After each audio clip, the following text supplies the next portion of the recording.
ஜோதிட செய்திகள் நண்பர்களுக்கு வணக்கம்.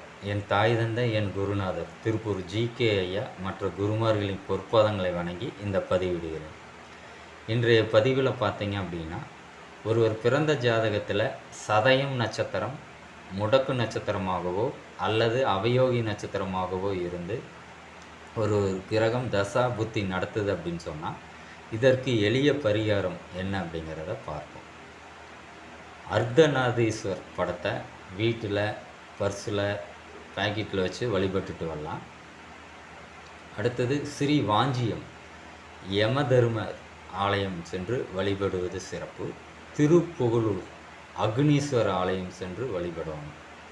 இதன் மூலம் கெடுபலன்கள் குறைந்து நற்பலன்கள் நடக்கும். இது எப்பொழுது வழிபடணும் அப்படின்னு சொன்னால், சதயம் நட்சத்திரத்தன்று சென்று வழிபடுவது சிறப்பு.